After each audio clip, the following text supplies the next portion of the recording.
Hello everyone, and welcome to my session, my webinar session on exploring the Cabinet Papers. I'm Mark Dunton and I'm a Principal Record Specialist specialising in contemporary records. And first of all, I'd like to just take you through the structure of my talk. So we're going to begin by setting out the sort of historical background, giving a bit of context to these records, before moving on to the question, or answering the question, why are Cabinet Papers important? I'll then be looking at what does the National Archives hold in terms of the records, and then I'll be giving you some interesting examples of documents, which I hope will whet your appetite for some really good research in these records. I'm also going to touch on the question of reference formats. It may sound rather dull, but it is, I think, necessary just to cover that so that you're aware of it.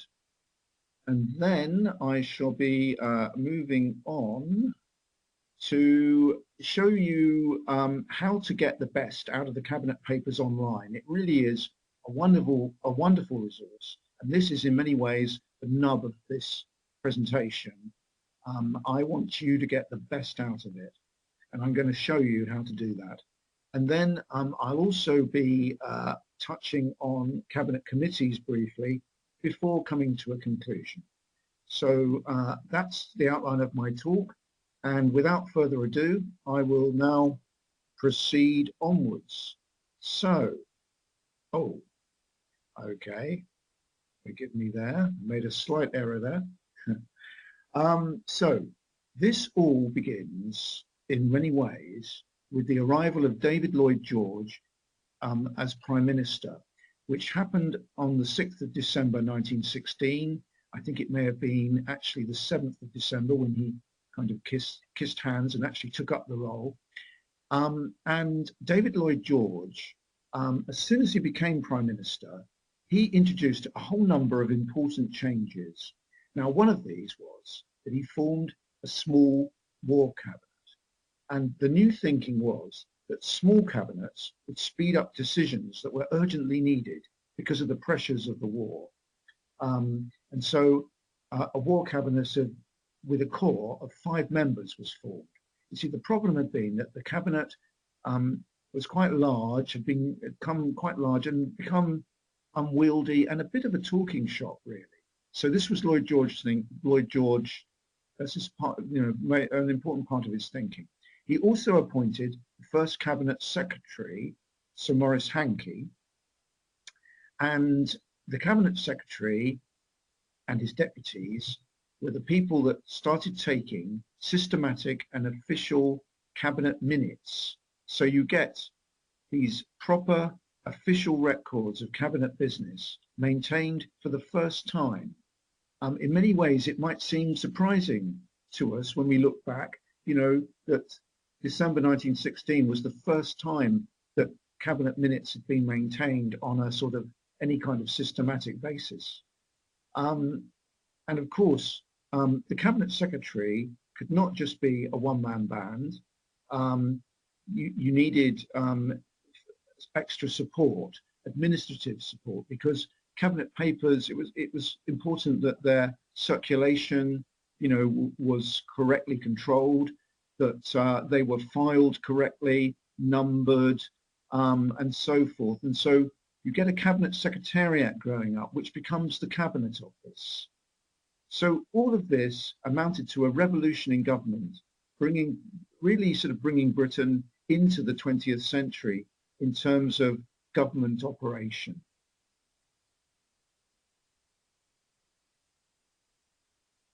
Now, I want to address this question of, why are the Cabinet Papers important? Why bother with them? Well, the Cabinet is the Cabinet of the United Kingdom. It's the collective decision-making body of the government. It's composed of the Prime Minister and, well, approximately 21, 22 Cabinet Ministers. The actual number varies. And these are the senior government ministers. It has been described as the most senior committee of government. It deals with the major issues of the day and the government's overall strategy. It makes and coordinates policy, and the papers give you an idea of what was important to government at the time, what they were discussing, and how they reached decisions. So for all these reasons, the Cabinet Papers are a really important source documenting our modern history. So, what does the National Archives hold? Well, prior to 1916, there are two main series. The first is CAB 41, which are the photographic copies of cabinet letters in the Royal Archives. Now, before 1916, the only real record of cabinet decisions was contained in private letters written by the Prime Minister to the Sovereign after each meeting. But you'll see that CAB 41 only goes back to 1868. Now, from my research, I believe that this practice of writing letters to the Sovereign after cabinet meetings actually does go back to the time of Lord Melbourne and Queen Victoria's early years as sovereign. And I think there may well be, I'm pretty certain there are, other examples of such letters in the Royal Archives. But anyway, the National Archives does have that useful collection, CAB 41, and the other one is CAB 37, which are photographic copies of cabinet papers. So these are memoranda circulated to the cabinet, and that collection goes back to 1880 and goes up to 1916.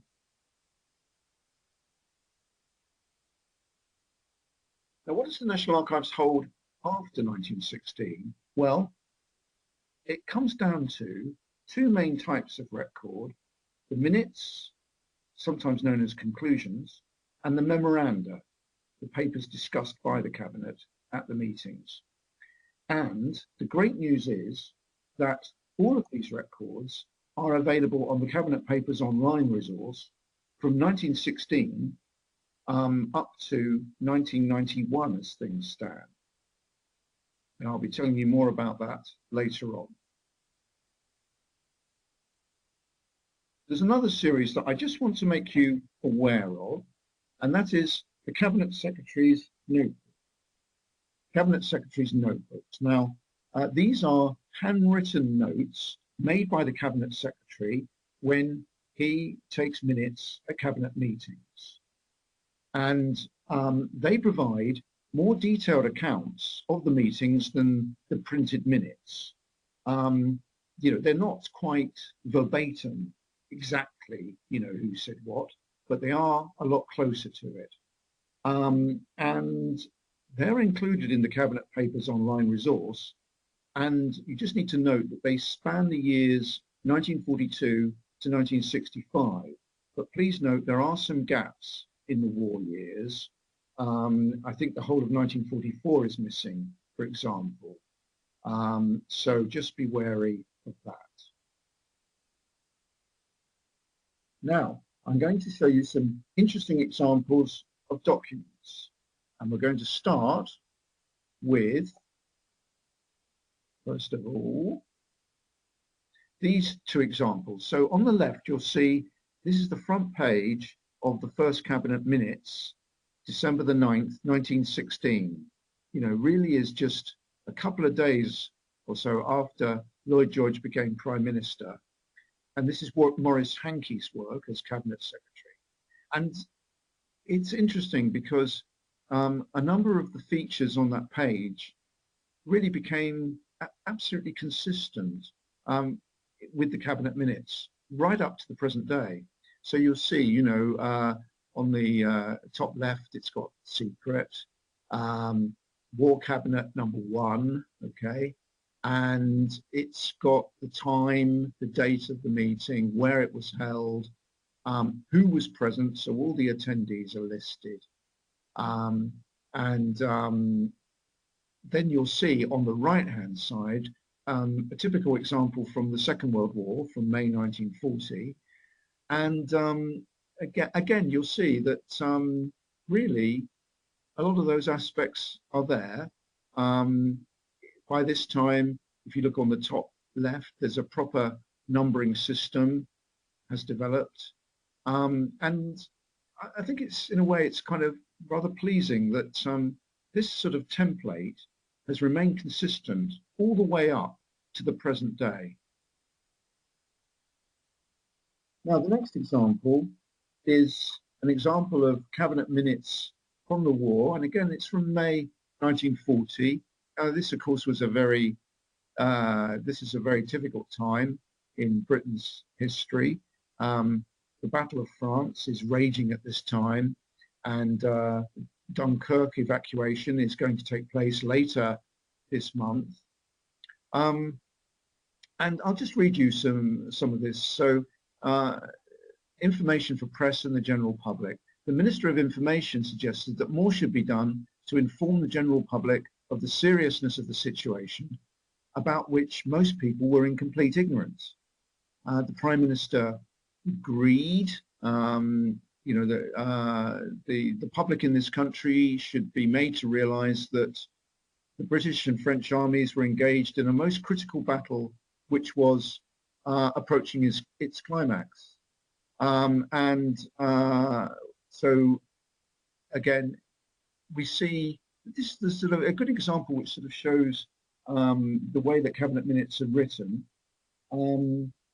You'll see that you know, it's not exactly quoting the ministers, but you can tell who's putting forward their views from, you know, from the job titles, and of course you can always work out who the people were from those.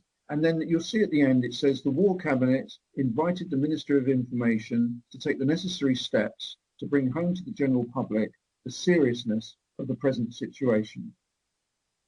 Yes, well, I mean, you know, it could be that they were perhaps underestimating the sort of awareness and knowledge of the public, but that's how they viewed things at the time. So let's show you another example. Now, on a lighter note, this extract, as certain as I can be, that this is the work of Sir Edward Bridges, who was Cabinet Secretary from 1938 to 1946. It's from a section of what are known as the confidential annexes. And it seems to have, you know, he seems to have a very playful sense of humour. So let's just read you this bit. So it concerns Sir Stafford Cripps' visit to Moscow. The Prime Minister in very good form in recounting the 5th meeting of the Supreme War Council, which had obviously gone with a swing. Nobody seemed to be much alarmed as to Sir Stafford Cripps' peregrinations. In fact, it seemed to be thought that if he returned to this country and began cracking up the Soviet, there would be some jolly fun for the government. The Lord Privy Seal said with gusto that he had not done much harm in India, where he, Sir Stafford, had had a row with Nehru. Now, yeah, Sir Stafford Cripps at this time was on a sort of personal visit to Moscow, making some diplomatic moves of his own. And it was a rather sensitive area, our relations with Russia, because Russia had invaded Finland at the end of November 1939. The tone of the minutes, as you can see, is very light-hearted. They're really, you know, they're poking a bit of fun at him. Although it is interesting to note that Stafford Cripps was appointed as ambassador to the Soviet Union in May 1940. And of course, he was a Labour Party member. Let's move on. Now, this is an example of a Cabinet Secretary's notebook, the source I mentioned earlier, closer to a verbatim account of who said what at Cabinet meetings. And this shows a significant exchange between Winston Churchill and Anthony Eden. So to give you just some bit of background before I read it out, so Anthony Eden was Deputy Prime Minister and Secretary of State for Foreign Affairs at this time, and he had waited with growing impatience for Churchill to resign. This is we're talking here about the 1950s, 1955 to be specific. He'd been waiting for, as I say, with increasing exasperation really, for Churchill to resign and hand over the premiership to him. Now, on the 8th of March 1955, Churchill fixed the date for his resignation as April the 5th. But this wasn't shared by all colleagues, and it wasn't announced publicly.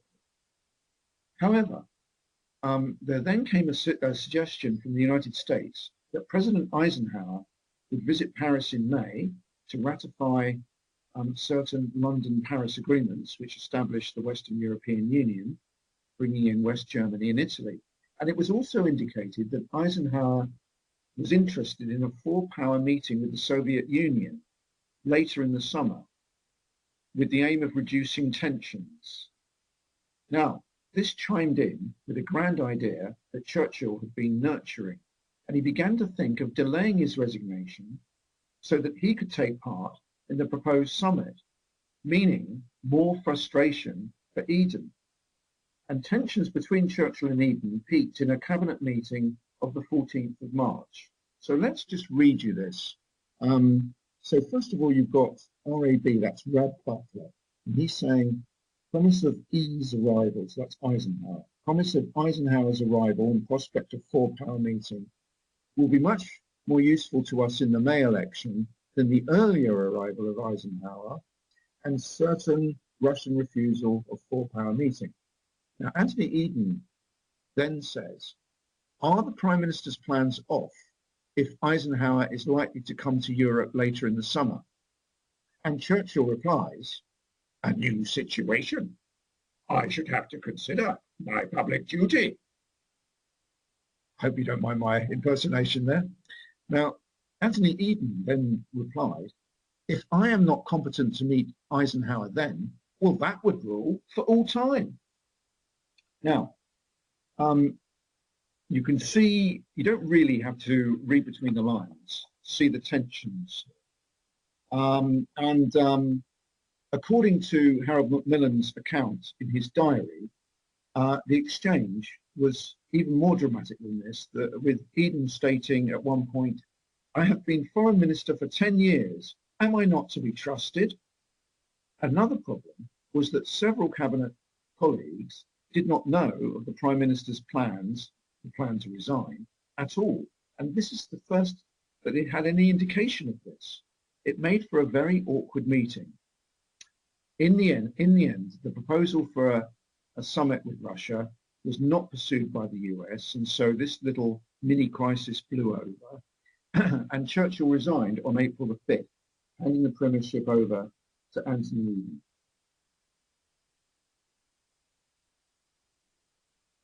Now, here's another example of minutes, this time from 1986, early 1986, and this shows the dramatic walkout by Defence Secretary Michael Heseltine over the Westland affair. Now, the Westland affair got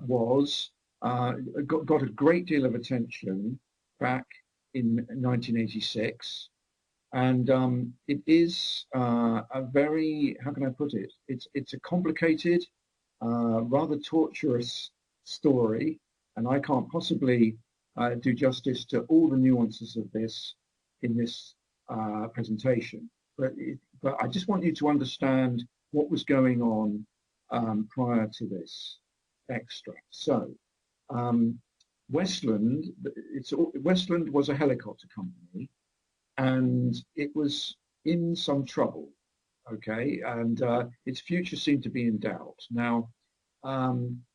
Heseltine, he favoured a European consortium rescue package for the company. Mrs. Thatcher was probably more inclined to a deal being proposed by the American Sikorsky Fiat Group, but her general line was that it was for the company to decide its future. And now, I will just read you a little bit of this extract before explaining a bit more. So, the Secretary of State for Defence said that there had been no collective responsibility in the discussion of this matter. There had been a breakdown in the propriety of cabinet discussions. He could not accept the decision recorded in the Prime Minister's summing up. He must therefore leave this cabinet. The Secretary of State for Defence withdrew from the meeting at that point. Now, okay, so in cabinet meetings, it's customary for the Prime Minister to sum up the kind of conclusions of the cabinet after each main agenda item. Now, in the summing up that Mr. Heseltine said he could not accept, the key points were that the Prime Minister had said that it was for the company to decide what was the best course for it to follow. And, you know, so now the company and the bankers needed to be left to deal with this situation without any further intervention by ministers. And what she really called for here was that in future, if any government minister wanted to make any statements on Westland, they needed to be cleared through the Cabinet Office first, so that there was a consistent government line on the matter. And it appeared that previous statements also, I think, were going to be needed to be cleared through the Cabinet Office. So this was the point, really. Michael Heseltine could not accept this, and so he left the meeting and he walked out of the cabinet room, and there were actually some TV cameras outside, and he announced that he'd left the cabinet and walked down the road. Well, what did the cabinet do? Well, number one, they took note with approval of the Prime Minister's summing up of the discussion. So they were, giving endorsement really to her summing up. And I think what happened is that the cabinet broke just for about 10 minutes to have coffee. And then later on in the very same meeting, Mrs. Thatcher appointed her new Defence Secretary. She sort of almost had a kind of mini reshuffle, at the very same meeting. So it's a dramatic moment in terms of cabinet meetings, but note how the writing of the minutes is still very controlled, very careful. Now, I have another example for you, this time of a memoranda.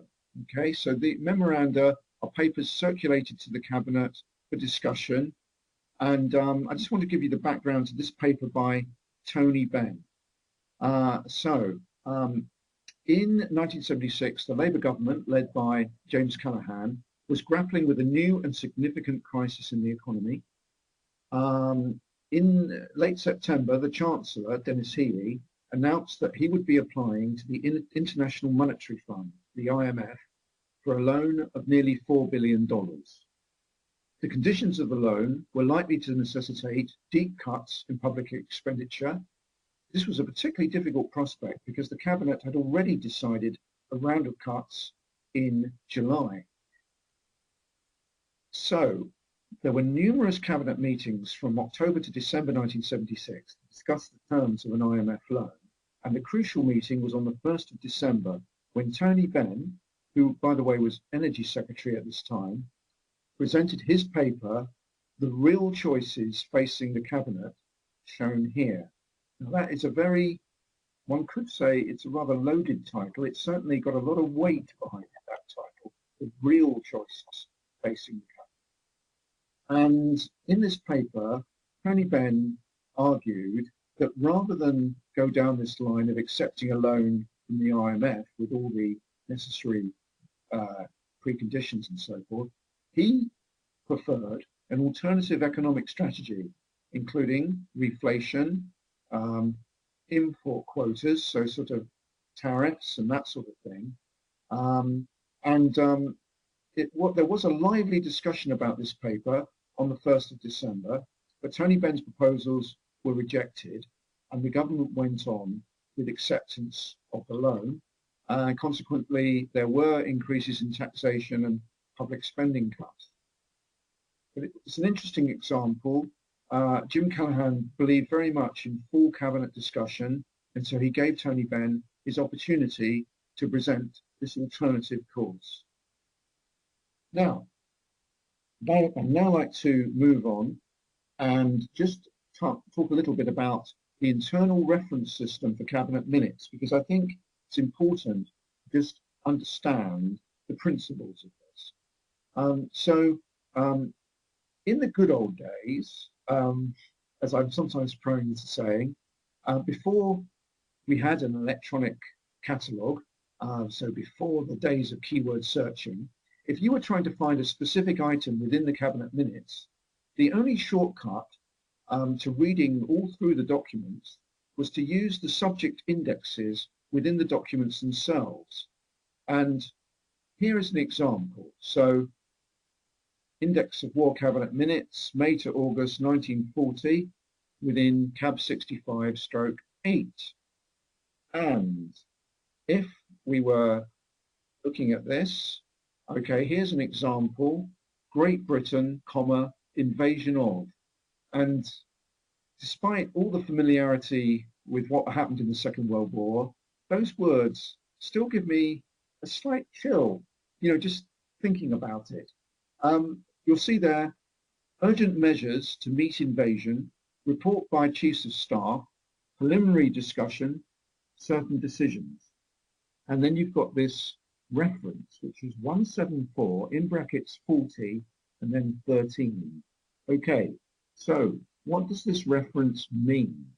How can we convert it? So, in fact, technically, the reference in full would be prefixed with WM, which stands for War Minute.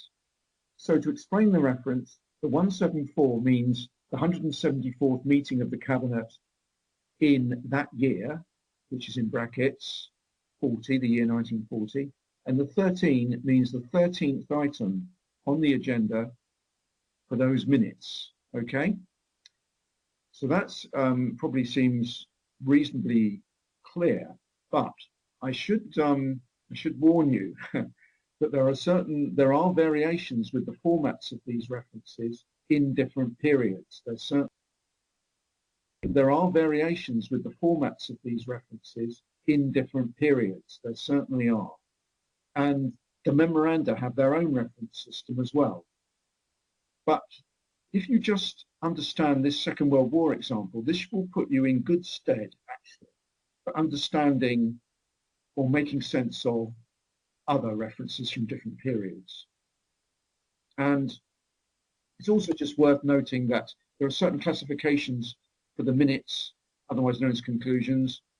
You've got WC for War Cabinet Conclusions, can sometimes be WM for War Cabinet Minutes, CM for Cabinet Minutes, CC for Cabinet Conclusions. There's a certain amount of, well, it varies actually in agreement with the Prime Minister of the day. So, why does all this matter, you might well be thinking? Okay. Well, the reason is that academic historians and popular historians quote this type of reference, and that's why you need to understand them. So here's an example of such a citation. It's just an extract from Dominic Sandbrook's book, State of Emergency, The Way We Were, Britain 1970 to 74. And you'll see in his footnotes that he's quoting PRO CAB 128/50, CM in brackets 72/6, 10th of February 1972. Hope you can all see that. That's under footnote 54 there. And in this case, it means, what he's referring to, you can see the format slightly changed. It means the year is 72, that's in brackets. The 6 means the 6th meeting, okay? And then it's 10th of February 1972. So this is why you just need to understand these. And of course, you need to understand this if you're, doing any kind of dissertation, where you're quoting references as footnotes. Right, now, onto the main nub of the presentation, which is the Cabinet Papers online. I'd like to draw your attention to several features of this wonderful resource. So, a quick way of getting there, well, you could always go to a search engine on the internet and just put in Cabinet Papers, but otherwise you'll see it's our main web address, nationalarchives.gov.uk/Cabinet Papers. There I'm showing you the home page. Now, this resource provides online access to minutes and memoranda of Cabinet meetings, which have all been digitized from 1916 to 1991. In fact, there are some early memoranda there from 1915 as well. It includes the Cabinet Secretary's notebooks. One of the great things about this is that the search function uses optical character recognition, so you can actually search the contents of the records and steer right in on a particular extract. I'd like to sort of demonstrate that sort of search function to you. So I'll move on to my next slide. The next slide just shows the advanced search screen, okay? Any of you that have used our catalogue discovery will see, will perhaps pick up that it kind of mirrors really the structure of the search screen, the advanced search screen on Discovery.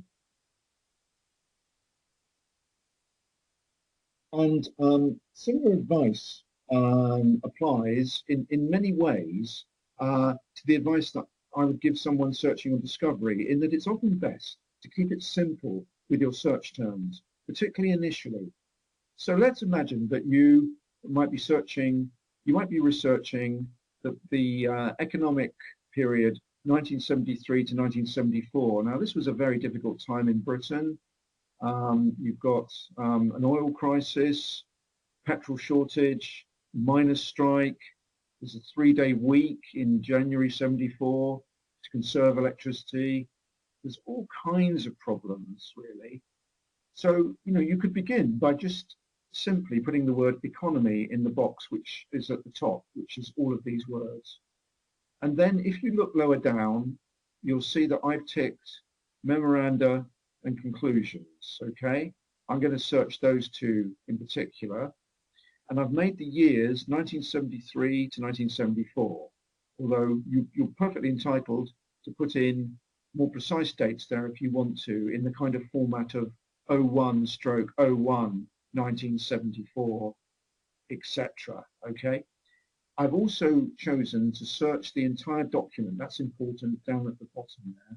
And then I've clicked on search, and this is what you're going to see. So what happens is that you're then taken into our catalogue discovery to see the results display. In this example, I've got, I think, 111, yes, 111 results, pretty massive, really. You can choose to put them in reference order. That's using the drop-down box just above where the results start displaying. And you're then free to sort of download any of these. These are usually reasonably small PDFs, sort of around between 10 and 20 pages. And the great thing is that it's actually free to download these for the foreseeable future. I can't guarantee that it's going to be free forever, but it is free at the time being and for the foreseeable future, and that's obviously a really good thing. Now, just move on. So, if you were to sort of click on one of those individual entries, this is the kind of thing you will see, where there's some useful metadata. So you've got, the reference, you've got the attendees, you've got the agenda items there and the date, but you can then click on that download now button and download the record. And of course, you can use a much more specific word or phrase than just economy. You can try combinations of words. As I say, it's just best often to start simple. And yes, okay.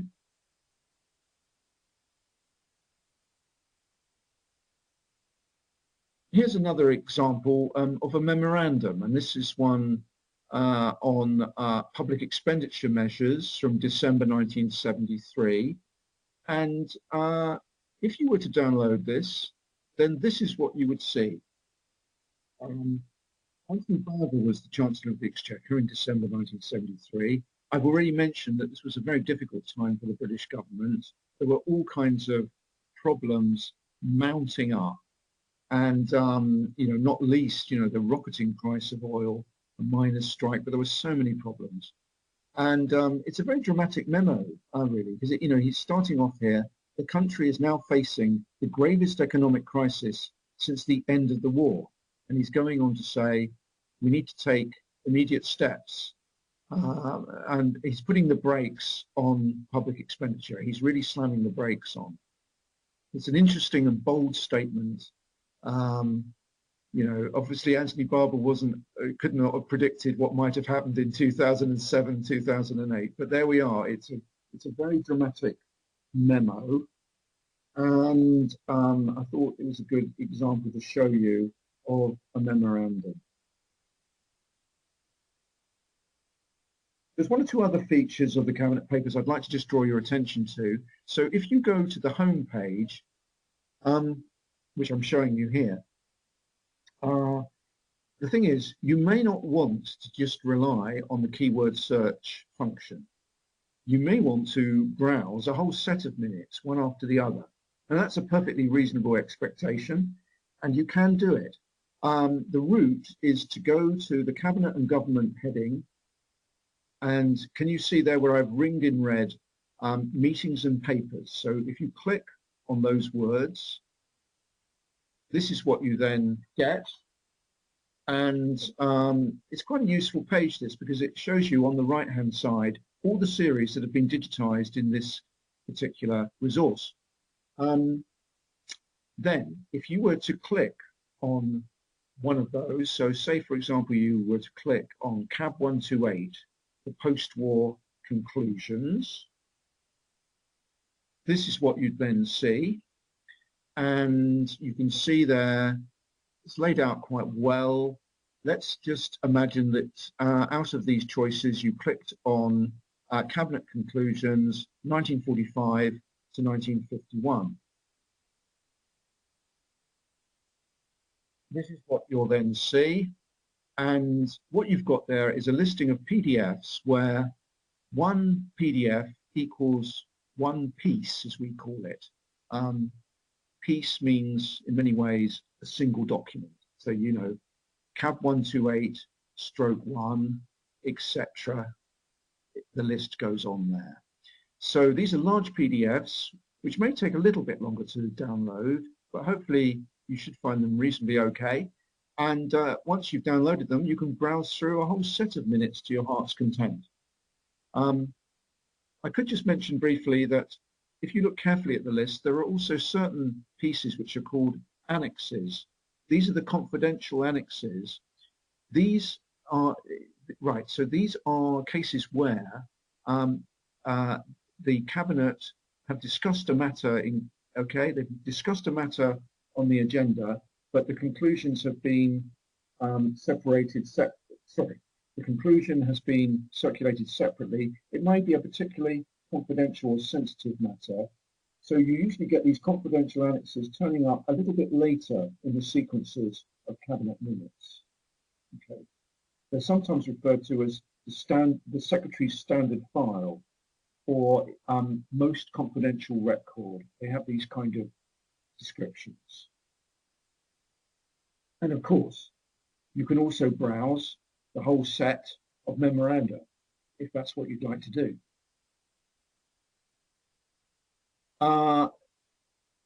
Also, I'd like to just make you aware that there are another interesting feature. For browsing by theme, which you can do via the home page. So there are certain recurring themes in modern British history: the impact of wars, economic crises, immigration, welfare reform, just to take a few. And you can browse by some themes on this resource, which cover the three main themes of British governance in the 20th century: the United Kingdom and the world, the economy, business and resources, and society and the welfare state. And you can then drill down within these themes. So, for example, regarding the theme to do with war, total war, you'll see there's a section on the Western Front, and there are some examples shown here for the Battle of the Somme, where certain selected cabinet minutes relating to the Somme have been put there for you to download. So these ready-made packages are really useful for A-level students and a wider audience of researchers. I'm moving to a conclusion shortly, but I just want to touch on cabinet committees. Now, of course, the number of cabinet committees and subcommittees run into thousands. It's no exaggeration. The number of meetings runs into many more thousands. Of course, the committee system is a way by which important matters can be examined through a more detailed discussion. And, you know, there are certain cabinet committees which are particularly important in certain periods: the Committee of Imperial Defence, the Economic Advisory Council, the Home Affairs Committee. I've just picked three main series which I'd just like you to be aware of: CAB 27, Miscellaneous Committees, Records 1915 to 1939, CAB 130, which are Miscellaneous Committees post the Second World War. In fact, I think they do extend, I know they do, beyond 1982, so please forgive that slightly erroneous reference there.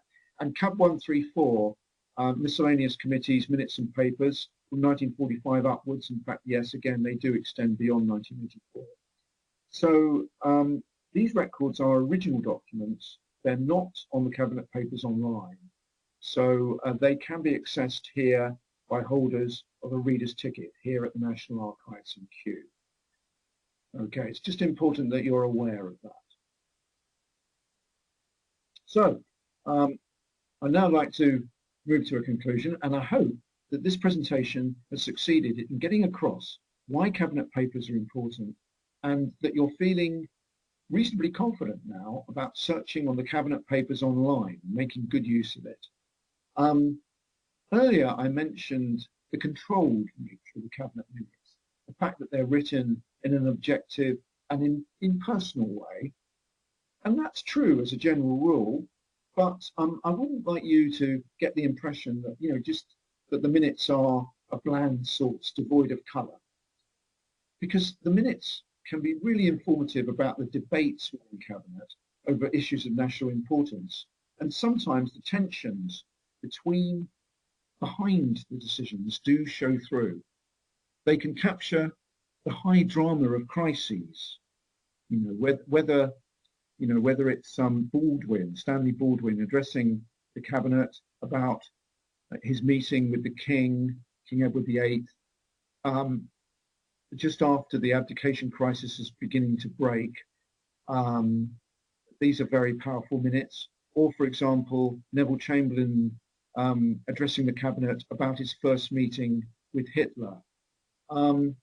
So the minutes also have the capacity to surprise us in terms of the views expressed, occasional flashes of humour, as I hope you've picked up from my examples. And if you add to this the memoranda discussed by the Cabinet, which cover an encyclopedic range of subjects, you really are contemplating a very rich historical source which documents our modern history. Thank you so much for your interest, and I wish you well with any research that you do. Thank you.